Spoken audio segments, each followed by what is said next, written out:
ഭാഗ്യവശാൽ ഇസ്ലാം നമുക്കിടയിൽ ഏറ്റവും കൂടുതൽ തെറ്റിദ്ധരിക്കപ്പെട്ട ഒരു മതമായി മാറിയിരിക്കുകയാണ്. കഴിയാവുന്നത്ര തെറ്റിദ്ധരിപ്പിക്കപ്പെട്ട മതം ഇസ്ലാം തന്നെയാണ്. ഇങ്ങനെ ഇസ്ലാം തെറ്റിദ്ധരിക്കപ്പെടാനുള്ള ഒരു പ്രധാന കാരണം ഞാൻ മനസ്സിലാക്കിയിടത്തോളം അത് മീഡിയയാണ്. നമ്മുടെ ഇക്കാലത്തെ അന്തർദേശീയ മാധ്യമങ്ങൾക്ക് ഇസ്ലാമിനെതിരെ വ്യക്തമായ അജണ്ടയുണ്ട്. നമുക്കത് അന്തർദേശീയ പത്രങ്ങളിൽ വായിക്കാം, അന്തർദേശീയ മാസികകളിൽ വായിക്കാം, അന്തർദേശീയ റേഡിയോയിലൂടെ കേൾക്കാം, അന്തർദേശീയ TV ചാനലുകളിലൂടെ കാണാം, ഇന്റർനെറ്റിലും കാണാം. ഇവയിലൊക്കെ ഇസ്ലാമിനെതിരെയുള്ള പ്രചാരവേലകളാണ് നടക്കുന്നത്. ഇങ്ങനെ ഇസ്ലാമിലെ ഏറ്റവും തെറ്റിദ്ധരിക്കപ്പെട്ട ഒരു വാക്ക് ജിഹാദ് എന്ന വാക്കാണ്. മുസ്ലിങ്ങൾക്കിടയിൽ തന്നെ ഈ വാക്ക് തെറ്റിദ്ധരിക്കപ്പെടുന്നു എന്ന് മാത്രമല്ല, മീഡിയയുടെ പ്രചാരവേല കാരണം മുസ്ലിം അല്ലാത്തവരിലും തെറ്റിദ്ധരിക്കപ്പെടുന്നു. മുസ്ലിങ്ങളും അല്ലാത്തവരും ഇക്കാലത്ത് തെറ്റിദ്ധരിക്കുന്നത് മുസ്ലിങ്ങൾ നടത്തുന്ന ഏത് യുദ്ധമായാലും, എന്തു കാരണത്താലായാലും, വ്യക്തിപരമായ കാരണമായാലും, ഒരു പേരിന്റെ പേരിലായാലും, പ്രശസ്തിക്ക് വേണ്ടിയായാലും, അധികാരത്തിനു വേണ്ടിയായാലും, പിറന്ന മണ്ണിനു വേണ്ടിയായാലും, ഇങ്ങനെ മുസ്ലിങ്ങൾ നടത്തുന്ന ഏത് യുദ്ധമായാലും പ്രചരിപ്പിക്കപ്പെടുന്നത് ജിഹാദ് എന്നാണ്. ജിഹാദ് എന്നാൽ അത് ഏതെങ്കിലും മുസ്ലിം എന്തെങ്കിലും കാര്യത്തിനു വേണ്ടി നടത്തുന്ന ഒരു പോരാട്ടമല്ല. ജിഹാദ് അറബി പദമായ ജഹദയിൽ നിന്നാണ് ഉത്ഭവിക്കുന്നത്. അതിന്റെ അർത്ഥം പരിശ്രമിക്കുക എന്നാണ്, പ്രയത്നിക്കുക എന്നാണ്.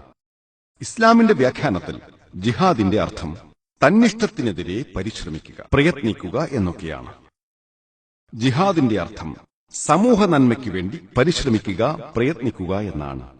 ജിഹാദിന്റെ അർത്ഥം അക്രമങ്ങൾക്കെതിരെ പരിശ്രമിക്കുക, പ്രയത്നിക്കുക എന്നാണ്. ജിഹാദിന്റെ അർത്ഥം ശത്രുക്കൾക്കെതിരെ പരിശ്രമിക്കുക, പ്രയത്നിക്കുക എന്നാണ്. ഇങ്ങനെ ജിഹാദിന്റെ അർത്ഥം പരിശ്രമിക്കുക, പ്രയത്നിക്കുക എന്നാണ്. ഉദാഹരണത്തിന് വിദ്യാർത്ഥികളുടെ കാര്യമെടുക്കുകയാണെങ്കിൽ അവർ പരീക്ഷയ്ക്ക് വേണ്ടി പരിശ്രമിക്കുന്നതിന് അറബിയിൽ ജിഹാദ് എന്നാണ് പറയുക. ജിഹാദിന്റെ അടിസ്ഥാന അർത്ഥം പരിശ്രമിക്കുക, പ്രയത്നിക്കുക എന്നാണ്. ഇക്കാലത്ത് കിഴക്കൻ രാജ്യക്കാരായ അധിക പേരും ജിഹാദിന് അർത്ഥം നൽകുന്നത് വിശുദ്ധ യുദ്ധമെന്നാണ്. വിശുദ്ധ യുദ്ധത്തെ നമ്മൾ അറബിയിലേക്ക് മാറ്റിയാൽ ഹർബുൻ മുഖദ്ദസ എന്നാണ് പറയുക. എന്നാൽ ഈ ഹർബുൻ മുഖദ്ദസ ഖുർആനിന്റെ രീതിയുമല്ല, പ്രവാചകൻ സല്ലല്ലാഹു അലൈഹി വസല്ലമയുടെ മാതൃകയുമല്ല. ചരിത്രം പരിശോധിച്ചാൽ വിശുദ്ധ യുദ്ധം എത്തിച്ചേരുന്നത് ആ വാക്ക് ആദ്യമായി ഉപയോഗിച്ച കുരിശുസേനയിലേക്കാണ്. കുരിശുസേന ക്രിസ്ത്യാനികളല്ലാത്ത ജനങ്ങളെ ക്രിസ്ത്യാനികളാക്കാൻ ഉപയോഗിച്ച വിശുദ്ധ യുദ്ധം. നിർഭാഗ്യവശാൽ ഇക്കാലത്ത് മുസ്ലിങ്ങളുടെ പേരിലാണ് ആരോപിക്കപ്പെടുന്നത്. ഖുർആൻ വളരെ വ്യക്തമായി കൽപ്പിക്കുന്നുണ്ട്. സൂറത്ത് മാഇദയിൽ അധ്യായം 5 ആയത്ത് 32, ഏതെങ്കിലും ഒരു മനുഷ്യനെ കൊന്നാൽ അതൊരു കൊലക്ക് പകരമായല്ലെങ്കിൽ, ഒരു അക്രമത്തിന് പകരമായല്ലെങ്കിൽ, അത് മുഴുവൻ മനുഷ്യരെയും കൊല്ലുന്നതിന് സമമായിരിക്കും. ഖുർആൻ പറയുന്നു, ഏതെങ്കിലും ഒരു നിരപരാധിയെ കൊന്നാൽ, മുസ്ലിമായാലും ശരി അല്ലെങ്കിലും ശരി, ആ കൊലയാളി മനുഷ്യകുലത്തെ മൊത്തം കൊന്നിരിക്കുകയാണ്. ആ വചനം തുടരുന്നു, ഒരാൾ ഒരു ജീവൻ രക്ഷിച്ചാൽ അത് മുസ്ലിമിന്റെ ജീവനായാലും അല്ലെങ്കിലും മനുഷ്യകുലത്തെ മുഴുവനും രക്ഷിച്ചതിന് തുല്യമാണ്. എല്ലാ മതങ്ങളെയും കുറിച്ച് പഠിച്ചുകൊണ്ടിരിക്കുകയാണ് ഇപ്പോൾ ഞാൻ. ഖുർആനല്ലാത്ത മറ്റൊരു മതഗ്രന്ഥത്തിലും എനിക്ക് കാണാൻ സാധിച്ചിട്ടില്ല ഭീകരതയെ ഇത്ര നിശിതമായി വിരോധിക്കുന്ന വചനങ്ങൾ, നിരപരാധികളെ കൊല്ലുന്നത് വിരോധിക്കുന്ന വചനങ്ങൾ. ആ വചനങ്ങൾ പറയുന്നു, ഏതെങ്കിലും ഒരാൾ ഏതെങ്കിലും ഒരു നിരപരാധിയെ കൊന്നാൽ, മുസ്ലിമായാലും ശരി അല്ലെങ്കിലും ശരി, ആ കൊലയാളി മനുഷ്യകുലത്തെ മൊത്തം കൊന്നതിന് തുല്യമാണ്. അതുപോലെ തന്നെ ഖുർആനല്ലാത്ത ഒരു ഗ്രന്ഥത്തിലും ഒരു വചനവും ഞാൻ കണ്ടിട്ടില്ല ഭീകരതയ്ക്കെതിരെ പ്രവർത്തിക്കാൻ കൽപ്പിക്കുന്ന വചനങ്ങൾ. ഖുർആൻ പറയുന്നു, ഒരാൾ ഏതെങ്കിലും ഒരാളുടെ ജീവൻ രക്ഷിച്ചാൽ അത് മുസ്ലിമിന്റെ ജീവനായാലും ശരി അല്ലെങ്കിലും ശരി, അവൻ മനുഷ്യകുലത്തെ മുഴുവനും രക്ഷിച്ചതുപോലെയാണ്. ഇസ്ലാം എല്ലാ തരത്തിലുള്ള ഭീകരതയും വിരോധിക്കുന്നു. ഇസ്ലാം നിരപരാധികളെ ആക്രമിക്കുന്നത്, കൊല്ലുന്നത് ഏതു ജാതിക്കാരനായാലും, നിറക്കാരനായാലും, കുലക്കാരനായാലും, ഏത് രാജ്യത്ത് ജീവിക്കുന്ന വ്യക്തിയായാലും, ഏത് പ്രദേശത്ത് ജീവിക്കുന്ന വ്യക്തിയായാലും, ഇസ്ലാമും ഈ ഞാനും ഏതു തരത്തിലുള്ള ഭീകരതയെയും അപലപിക്കുന്നു. അക്കൂട്ടത്തിൽ ആ 9/11, അതായത് സെപ്റ്റംബർ 11, 2001 ന്യൂയോർക്കിലെ ഇരട്ട ഗോപുരം തകർന്ന് 1000-ലധികം നിരപരാധികൾ കൊല്ലപ്പെട്ടത് 7/7 ഞാൻ അപലപിക്കുന്നു. ജൂലൈ മാസം 7, 2005 ലണ്ടനിലെ പൊട്ടിത്തെറി, 50-ലധികം നിരപരാധികൾ കൊല്ലപ്പെട്ടു. മുംബൈയിൽ തുടർച്ചയായി നടന്ന പൊട്ടിത്തെറിക്കെതിരെയും ഞാൻ അപലപിക്കുന്നു. ജൂലൈ 11, 2006 180-ലധികം നിരപരാധികൾ കൊല്ലപ്പെട്ടു. ഗുജറാത്തിലെ വംശഹത്യ, അതിലും ഞാൻ അപലപിക്കുന്നു. ഗുജറാത്ത് ഇന്ത്യയിലാണ്. ആ വംശഹത്യയിൽ ആയിരക്കണക്കിന് മുസ്ലിം നിരപരാധികളാണ് കൊല്ലപ്പെട്ടത്. എല്ലാ തരത്തിലുള്ള ഭീകരതയെയും ഞാൻ അപലപിക്കുന്നു. നിരപരാധികൾ ഒരിക്കലും കൊല്ലപ്പെടരുത്. അത് മുസ്ലിമായാലും ശരി, അല്ലെങ്കിലും ശരി. ഏതു തരത്തിലുള്ള ഭീകര പ്രവർത്തനമായാലും അതിലൂടെ നിരപരാധികൾ കൊല്ലപ്പെടുന്നത് അപലപിക്കപ്പെടേണ്ടതാണ്.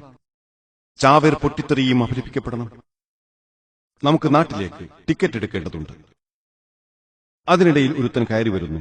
അവൻ ശരീരത്തിൽ ബോംബ് കെട്ടിവെച്ചിട്ടുണ്ട്. ഒന്നുകിൽ മാർക്കറ്റിന്റെ അകത്ത് വെച്ച്, അല്ലെങ്കിൽ റെയിൽവേ സ്റ്റേഷനിൽ വെച്ച്, അതുമല്ലെങ്കിൽ റോഡിൽ വെച്ച്. അവൻ സ്വയം പൊട്ടിത്തെറിക്കുന്നു. അവനോടൊപ്പം നമ്മളിൽ കുറേ നിരപരാധികളുടെ ജീവനും ഹനിക്കപ്പെടുന്നു. ഇത്തരം പ്രവൃത്തികൾ ഒരു മതത്തിലും അനുവദിക്കുന്നില്ല, പ്രത്യേകിച്ചും ഇസ്ലാമിൽ. നിരപരാധികളെ കൊന്നൊടുക്കുന്ന ചാവേർ പൊട്ടിത്തെറികൾ എല്ലാ അർത്ഥത്തിലും ഇസ്ലാം വിരോധിക്കുന്നതാണ്.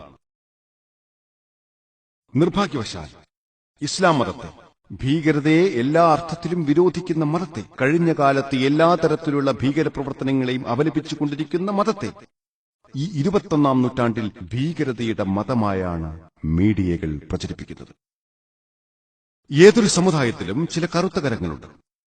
അതുപോലെ ചില കറുത്ത കരങ്ങൾ മുസ്ലിങ്ങളിലും ഉണ്ടെന്ന കാര്യം ഞാൻ സമ്മതിക്കുന്നു.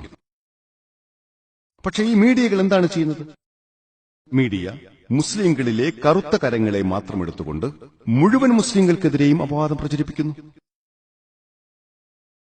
ഇക്കാലത്തെ ഇത്തരം കുതന്ത്രങ്ങളാൽ നമ്മൾ കാണുന്നത് ജനങ്ങളിൽ ഭൂരിപക്ഷവും ഇസ്ലാം ഭീകരതയെ പ്രോത്സാഹിപ്പിക്കുന്നുവെന്ന് വിശ്വസിക്കുന്നതാണ്. പക്ഷെ നമ്മൾ ഖുർആൻ മനസ്സിലാക്കിയാൽ, പ്രവാചകന്റെ തിരുവചനങ്ങൾ മനസ്സിലാക്കിയാൽ, ഇസ്ലാം മറ്റെല്ലാ മതങ്ങളിൽ നിന്നും ഒരുപാട് മുന്നോട്ട് കടന്ന് വളരെ നിശിതമായി നിരപരാധികളെ കൊല്ലുന്നത് വിലക്കുന്നുണ്ടെന്ന് കാണാം.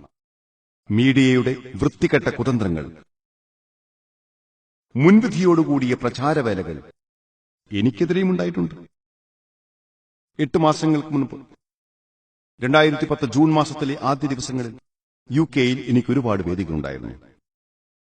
അവയിൽ ചിലത് ലണ്ടനിലെ വെംബ്ലി അറീന, AG പട്ടണത്തിലെ AG അറീന, ഷെഫീൽഡ് സിറ്റിയിലെ ഷെഫീൽഡ് അറീന, 10,000 മുതൽ 20,000 വരെ ജനങ്ങൾ പങ്കെടുത്ത സദസ്സുകളായിരുന്നു അതൊക്കെ.